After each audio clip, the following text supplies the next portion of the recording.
tender, hot and spicy, with a steamy look. It was passed on down by my mother, sweet. She told me, honey, this will be a real good treat, to turn a man's heart into a buttercream. Well, you cook a dish that makes him want jump and scream. So come into my kitchen, Come into my kitchen. come on down to my kitchen. Come on down to my kitchen. I said, come into my kitchen. Come into my kitchen. Come on down to my kitchen. Come on down to my kitchen. Won't you come into my kitchen and I will feed you fine. Hi, I'm Chris Toy, and I'm Jeff Mao. this is Down East Far East Kitchen. And today we are going to do some cold dishes in recognition of something called the Qingming Festival.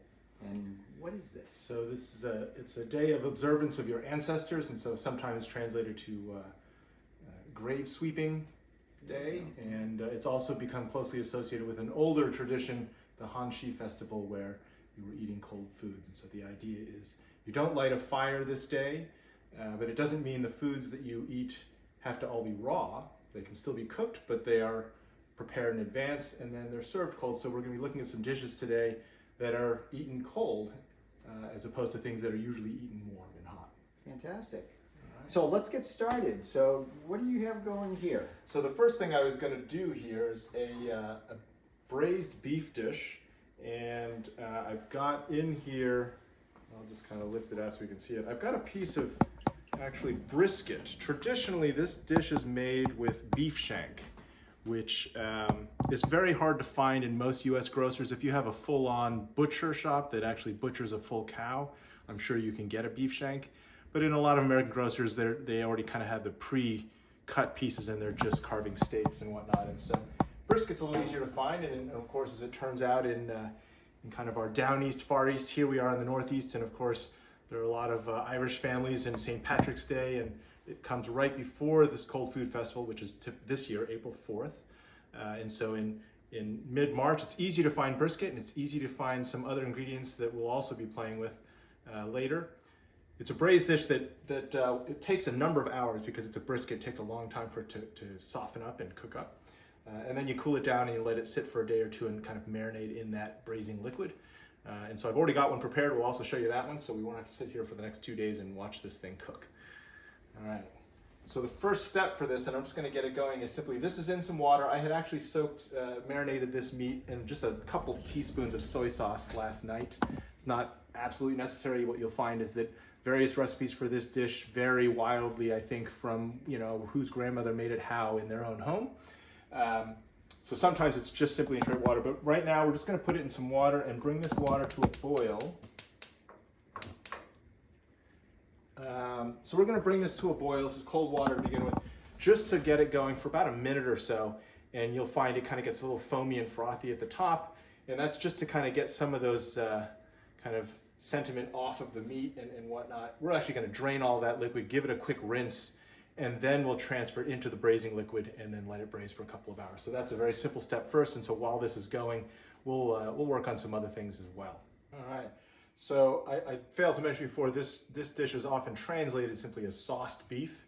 It's about as good as Google Translate seems to get, and consistently across the internet I've searched and found it's that.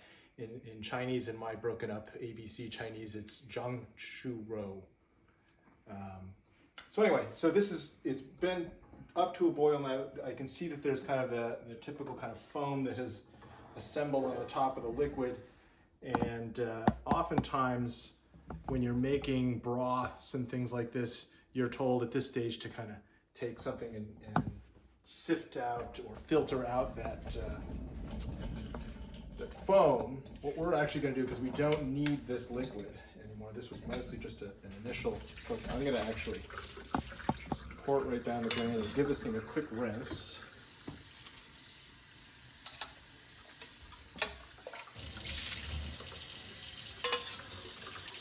And now I'm going to add this to our braising liquid, which I'll assemble now. So let me go and let's go over here and we're going to assemble the braising liquid.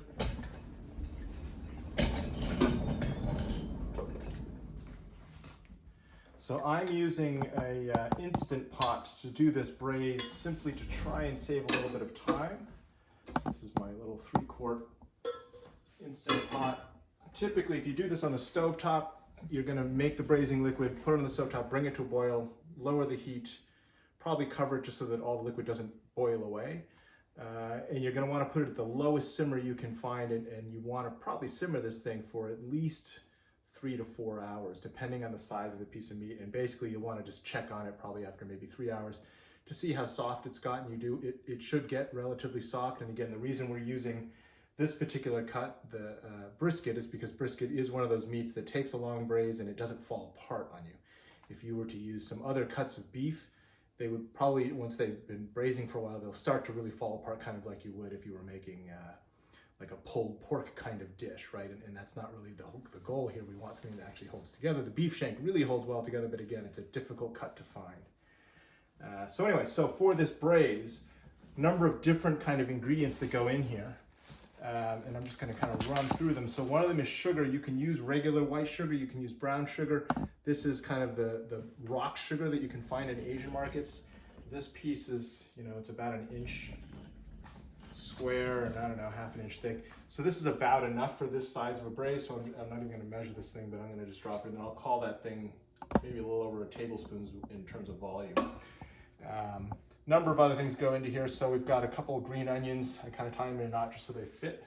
So we'll toss a couple scallions in there, a piece of ginger, so a chunk of fresh ginger, and then a number of different spices. A lot of these spices are pretty common. You've probably seen them in other Chinese braised dishes and things. So these are just regular cumin seeds. So probably about a teaspoon of cumin seeds.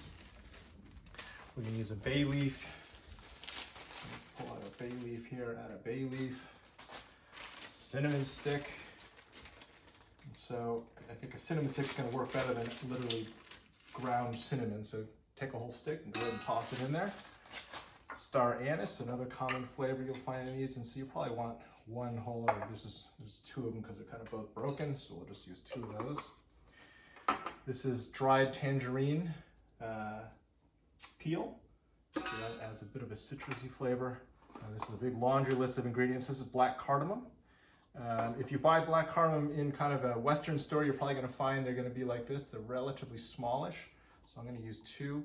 If you find them in a Chinese market, you're going to find a variety that's probably 2 or 3 times the size. You'll only need 1. So it's just that these carry a lot of flavor. So we add in the black cardamom, some Sichuan peppercorns. So some of these red Sichuan peppercorn. Oftentimes for peppercorns, again, when you're looking for these, you want to try and find ones that have a good red color to them. Very few of the little black pearls, which are the kind of the inside of those seeds, because you don't actually want to eat those. Although because we're braising, it really doesn't matter. You don't need to sift them out if you do find some, because in the end we're gonna filter that out. So that's about a teaspoon to a teaspoon and a half of those. I got soy sauce and soy sauce. This is regular, what is called light soy sauce. Not that it looks very light. This is dark soy sauce. So a couple tablespoons of each of these, but I'm gonna go light on this because I'm gonna cheat, and I'll show you that in a moment. But so that's maybe a tablespoon and a half. And then same thing on this dark soy. Save some of that. So here's one I prepared earlier. And one of the things that people do with this is, you may have heard of some, say, ramen shops that have broth that has been cooking for 100 years, and they just keep adding to it, and it's always warm. Well, this sauce that you end up with, this braising, was often reused, as long as when you're done with it, you then freeze it, or at least keep it in the fridge if you know you're going to use it in the next couple days. Since I made this yesterday, this is fine. So I'm actually going to use some of this liquid. So this is the same braising liquid that started as just simply plain water and all of these ingredients. But I'm going to reuse some of this just to kind of keep regenerating that. The other major ingredient here is a sweet bean paste. And so let me show you this particular sweet bean paste. There's a lot of different ingredients that you'll find in Asian markets called bean paste. Some of them will say sweet, some of them won't. This is a particular variety. It took me a little while to hunt it down. I actually had to send my dad to Boston to their Chinatown because I couldn't find it at our local market here in Maine. And so I'll put a link to it in the show notes as well. But So this is a particular sweet bean paste that is used in this particular dish. If you can't find it, try using another sweet bean paste in the end. If you don't know what it's supposed to taste like, you won't know the difference, but this one has a little bit more sweetness to it. So I'm going to use this whole bag. And this goes in here, and then I'll use, again, as I said, some of this liquid from the previous braise. And that gets almost covering, but I don't want to completely cover everything in here, but just a little bit more water. The nice thing is, in the Instant Pot, once this thing gets going, it'll be completely sealed, so it's not going to lose liquid to evaporation. If you're doing this on a stovetop, do check on it every once in a while just to make sure you're not running out of liquid, and just keep adding more water as needed, because you don't want it to start to burn and run out of liquid. But this is nice because you can kind of just set it and forget it. So I'm going to go ahead and put this on, put this thing on sealing, turn it on to pressure cook. It's on the high pressure setting, and it's got an hour. So it's good. And actually, I found that it took, for this size of a piece of brisket, I needed 2 hours to really get it where I wanted it. So I'm going to set this thing for 2 hours, and it's just going to go in the background while we're doing other stuff. We'll just let it go and sit it there. So when this is done, what we'll end up with is a braised piece of pork that looks like this.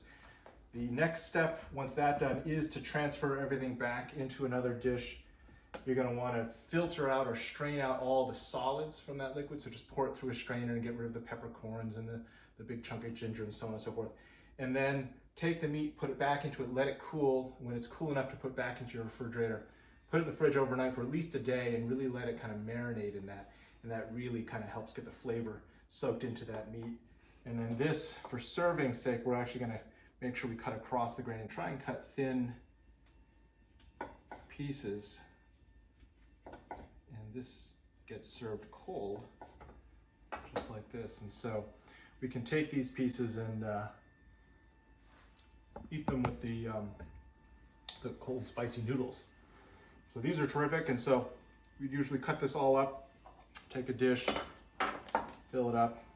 It's just Chris and I eating right now, so I won't make too much food here, but this will be our lunch. So we get some cold sauced beef. And this is great flavor. It's got a lot of flavor to it, but because it's been cooked so long, it's nice and tender. Really good stuff. So that's this dish, with the exception of just waiting for this for 2 hours. For those of you who are kind of Instant Pot aficionados, when this is done, it's really not going to make a big difference if you do a quote-unquote natural release or a manual release. So if you're not really paying attention to it and you just let it sit there in warming mode and eventually the pressure diminishes, that's fine. If you feel like you're in a rush and you want to get things going, go ahead and pop the valve, let the steam out, and then start the filtering and so on and so forth process just to get it to cool off. But it's not going to really make a big difference in the cooking. After 2 hours in that liquid, it's going to be cooked for this size of a piece of meat.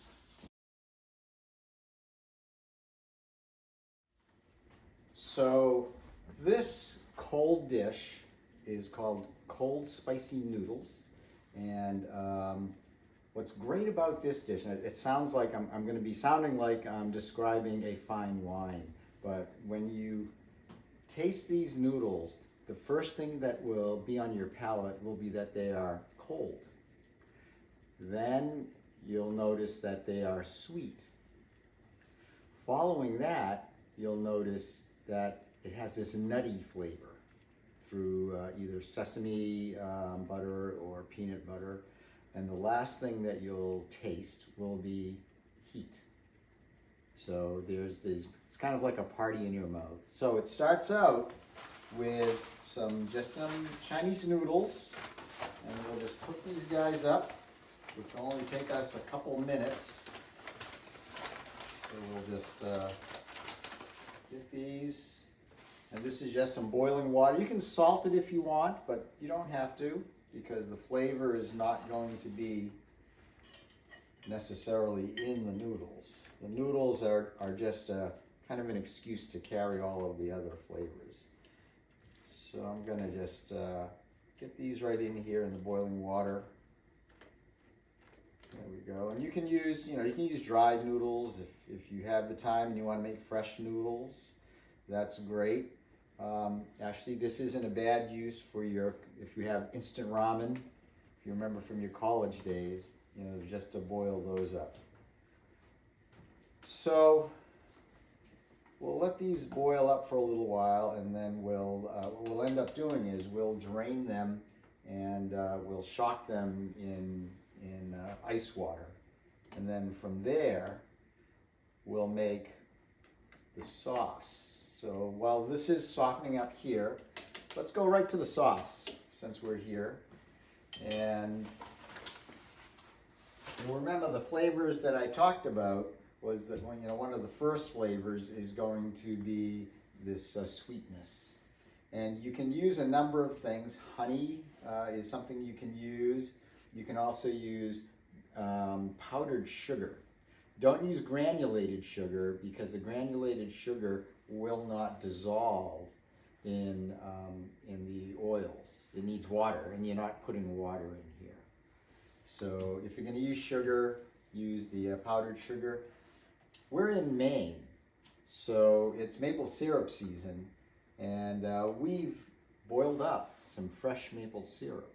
So our sweetness today, in honor of our down east, far east, is going to be about a 1/4 cup of maple syrup. There we go. And then we're going to use some peanut butter. You could use peanut butter, or if you wanted, you could use tahini, which is the sesame paste. But I'm going to just take some peanut butter, and I'm going to put this in. Now you could use a whisk or a whip, to do this.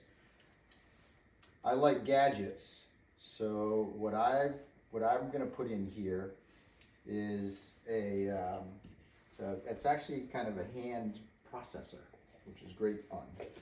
So we'll just give that a few pulls, and you'll see it basically turned it into a nice kind of thick sauce. Now remember, the last flavor that we talked about was going to be a spicy flavor, and for that I'm going to use hot sesame oil. And we'll just put a touch of that. A teaspoon of this will make this probably a 3 out of 5 stars. So you can kind of go from there. And then we'll just give that a couple pulls. And this sauce is ready for our noodles. So I've been talking long enough. I think our noodles might be ready. So dried noodles, depending on how thick they are, anywhere from like 5 to 10 minutes. If you have thicker noodles, it could take 10 to 15. So we want these to be al dente. So we want them to be kind of crunchy in the middle. These are perfect. So good timing. Not crunchy, chewy in the middle. All right. So what we'll do is we'll get rid of the hot water. And what I've got here is ice water. And so we will just put our noodles in the ice water.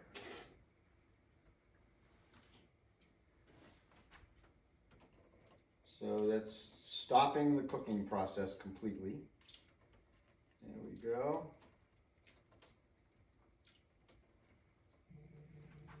All right. And now I'll just use my chopsticks. Let's take our cold noodles and we'll just drain those. So remember one of the first things we said that they'll be nice and cold. for Qingming festival. There we go. The bowl is nice and cold. Let's put them into the bowl. And we'll mix in our sweet and spicy sauce.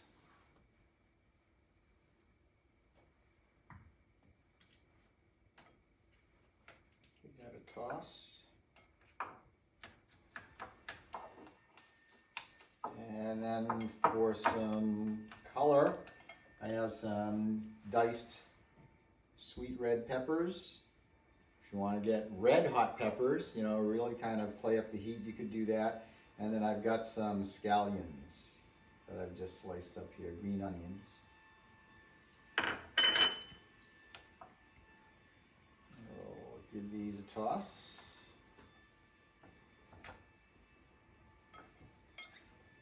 There. And our last garnish that we'll put on there will be some sesame seeds. So there we go. All right. All right. There.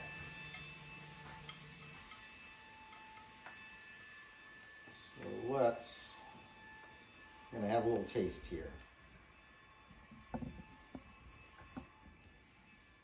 So,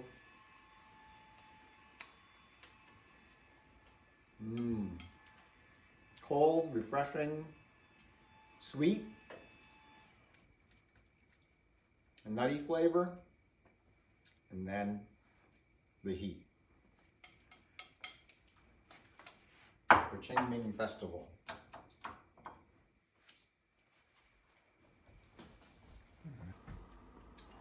So for Qingming, no cooking, salad. And this is a really nice, quick cucumber salad. And what I like about it actually, you know, there's a flavor and everything, but it's a really great use for Chinese cleaver.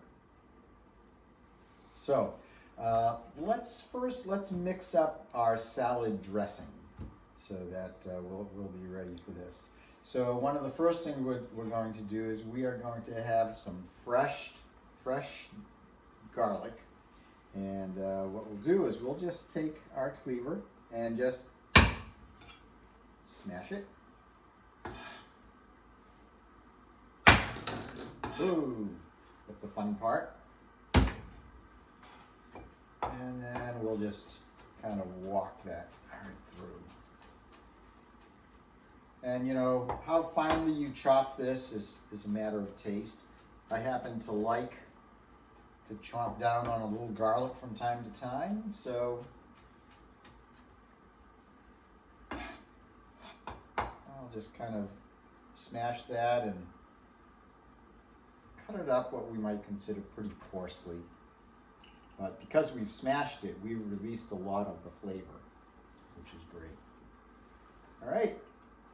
So to that, we are going to add some sweetness. So we've got some sugar here, and we're going to add some vinegar, so some sweet and sour, and some salt, some soy sauce. So the sugar, the salt, and the vinegar is all pretty much 1 to 1 to 1. All right, and then we're going to add some nutty flavor, and just a teaspoon of that. There we go, and some heat. So this is sesame oil. This is regular toasted sesame oil for that nutty flavor, and then another teaspoon of hot oil, hot sesame oil. All right, so that's our sauce, and what we can do is we can just take a chopstick here and kind of mix that up.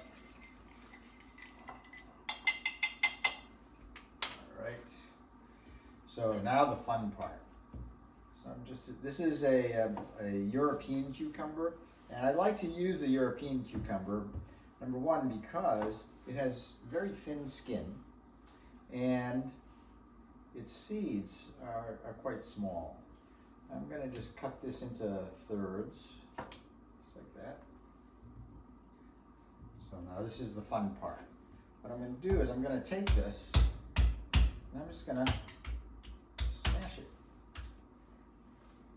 until it just kind of breaks up. And then I'm going to slice it, into like maybe, what is that, 1/4-inch pieces. And we'll just put that right in there.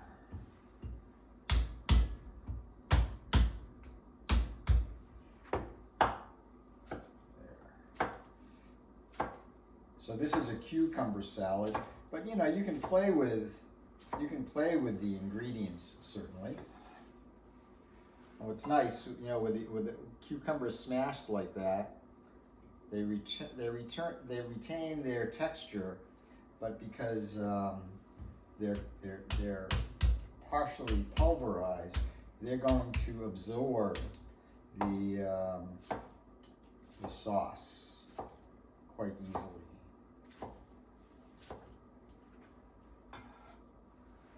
There we go. And we'll just mix this in.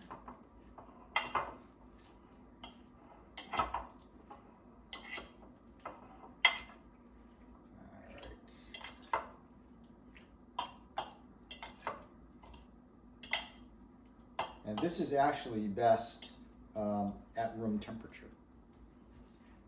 The thing I like to remind people is a lot of these recipes, especially the traditional recipes, they were not developed around refrigeration. So that sweet, spicy vinegar and salt, and these are just sesame seeds that I'm using as a garnish. And that, my friend,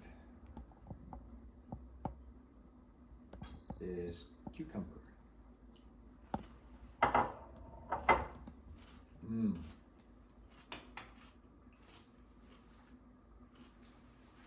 Okay, so let me show you another cold salad. This one is something that my sister introduced to me after she had lived in China for about 8 years, and something I think she just started whipping together, so I'm not even sure you're going to find this anywhere else on some recipe website, although maybe it's much more common than I realize.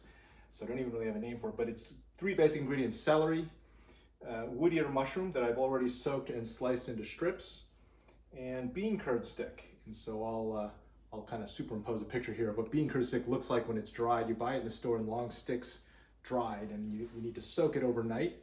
And after the overnight soak, it softens up and it has a nice kind of chew. It doesn't have a ton of flavor to it, but once we start to mix it in with the dressing, because it's got kind of these hollow edges and spaces inside, it soaks it up and it really takes on a lot of flavor. So let's just kind of talk. Well, let me go ahead and make the mix. The mix is very simple. This dressing, it's really just Chinese black vinegar. The Qingming vinegar is really the best one. And this is a kind of a 2-to-1 ratio. So I'm going to go 2 tablespoons of this to a tablespoon of sesame oil. This is just regular toasted sesame oil. Oops, spilled a little bit there. There's about a tablespoon of that. And this is just regular light soy sauce, and 1 tablespoon of this. And then finally a teaspoon. So that's if you're in the 2 parts, 1 part, 1 part. This is technically then 1/3 of a part, a teaspoon of sugar. And just stir that up. Very simple. And then otherwise we just mix these things all together into this bowl, and we'll toss it together. And what you'll find is the celery gives a nice kind of vegetal crunch. The bean curd stick kind of has some chew to it. And then also, as you probably know, your tree ear or wood ear mushrooms have a nice crisp crunch to them as well. So, and all of these things tend to soak up that dressing, and so that's where you get the flavor. Very simple cold salad, but oftentimes we'll now just have this on the table throughout the year. It's just another easy dish to pull together. There we go. So I like the bean curd stick, but you know, if you get a little bit of everything kind of mixed together here, there we go.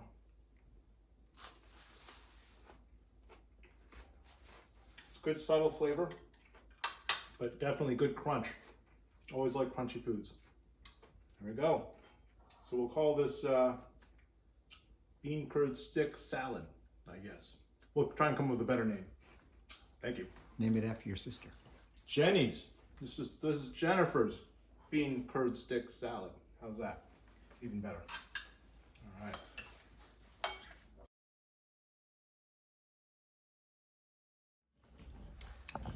Another cold dish. This is something you may have had. Some Chinese restaurants that you go to, you'll actually find that as kind of like an Italian food restaurant just puts bread on the table. You'll get some pickled cabbage, carrots, and other vegetables. So right today I've just got cabbage and carrot and a couple slivers of some Fresno chili just to give a little bit of heat. These pieces have already been soaking and sitting in some salt. So this was about I took about 1/4 of a head of cabbage, tore it up, and a carrot, sliced it up into thin pieces, and then added probably about 2 to 3 tablespoons of salt, mixed it up, and then I weighted it down with a couple bowls and the rest of the cabbage and let it sit. It's been sitting for about an hour just to kind of press it down, and at the same time, so the salt really gets this to start to weep. So right now, if you were to eat this, it would just be super salty cabbage. That's not really what we want, but let me show you kind of, if you take a head of cabbage, right, here's the half, cut that into 1/4, cut off at the diagonal the stem piece, and then you can kind of peel off a layer of this and literally just tear the cabbage up. And really for this dish, I think torn cabbage with random craggly edges just somehow works better than something that's been nicely diced up and sliced. So that's kind of the traditional way to do it. I think it also looks better, but somehow or another, I don't know why, but you eat with your eyes, I think it tastes better. So I'm gonna take this over to the sink and just rinse this off to get the salt off of all of this stuff. Put some water running.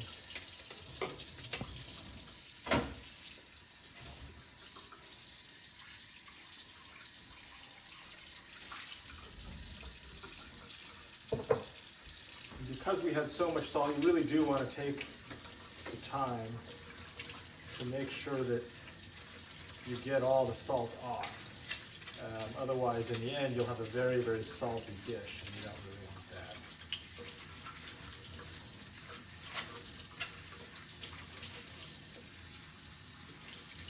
Okay. That's good.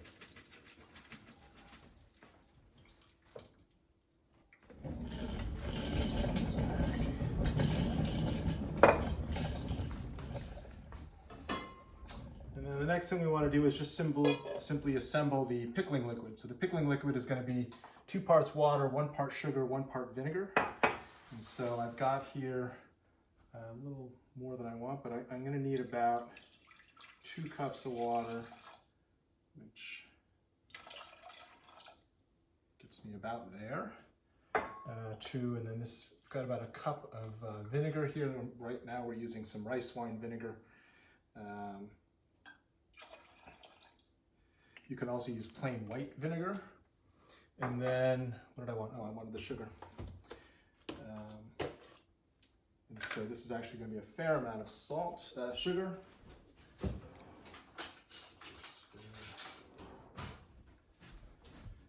So again, it's kind of a 2 to 1 to 1 ratio. So we're going to heat this on the stove to really get this sugar to absorb. So I'm going to need about 1 cup of sugar, which I'm going to guesstimate is about 3.5 of these big heaping spoons.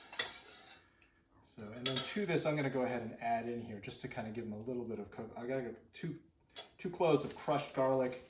And I've got a couple dried Chinese red chilies, or if you want, you can use the kind of arbol chilies that you find in most Western stores. But that'll give it a little bit of more heat. So I'm going to end up bringing this thing to a boil simply to get the sugar to dissolve. You let it cool fully, and then combine these, when this is totally fully cooled, add the liquid back to the cabbage, and then just let it marinate and sit in the refrigerator for about a day. So you really want to give it at least that full 24 hours to kind of fully marinate. And when you're done, like the magic of television, you'll end up with something like this. And so these now have that kind of sweetness from the sugar, but at the same time, there's that vinegar saltiness. So it is just basically a pickle, a quick pickle in a sense. But you'll find this is again that same cabbage that you often find at a lot of restaurants sitting on the table waiting for you to eat. I know I used to go to a restaurant in Rochester, New York with my grandparents all the time, and I would just sit there and munch on this stuff until the food showed up, and of course usually eat too much of this, waiting for the rest of the food to come. So simple, cold, pickled cabbage. We're just going to heat this up to dissolve the sugar, let it fully cool, marinate it. Oftentimes I'll do that because it's cool. I can pour it into a Ziploc, and that really helps. It's much easier to kind of get everything to get under the liquid as opposed to in a bowl, and sometimes some of your cabbage is above the liquid. So if you really put it in a Ziploc, it's a lot easier to do. So that would be my recommendation. So I'm going to heat that up and finish that off, and then we'll end up with this.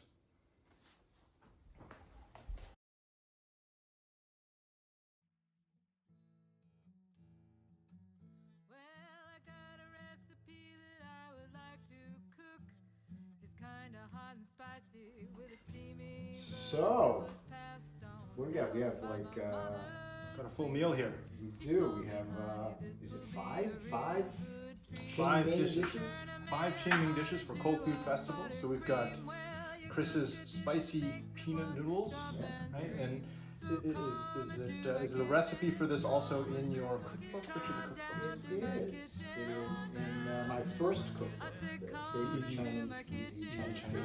All right. Yeah. And then, are any of the other, is the cucumber also in that same book? Cucumber's in that book. In there, the cucumber salad. Excellent. And I'll post a recipe for the sauce beef, so you have the marinade or the braising liquid. This is outstanding. And then again, the Jenny's tofu stick salad, bean curd stick, is simply a 2-to-1-to-1 ratio for the most part of black Chinese vinegar, sesame, soy, and then 1/3 of a part of some sugar, and obviously scale it up as needed depending on how much you're making. And then we've got this classic pickled vegetables. For the uninformed member, these chili peppers, some people will eat them, some people avoid them like the plague, so just be careful with those. I was joking with Chris before. These noodles are a 3 on a 1 to 5 scale, and I would agree that these are about a 3, maybe even a 2.5. But I think to some of the other members of our family, this is probably an 11 when it only goes to 10. So do temper your hot chili oil to your own liking. Right. And to a Chinese native, this is probably number 1. Right. Yeah. So, So cold foods, all of these easily prepared in advance, or some of these even on the fly on Cold Food Festival, which this year starts on April 4th. there we go. Thanks for joining us, and we'll see you next time. Come on down to my kitchen. Come on down to my kitchen. Won't you come into my kitchen? Come into my kitchen. Come on down to my kitchen. Come on down to my kitchen. Won't you come into my kitchen and I will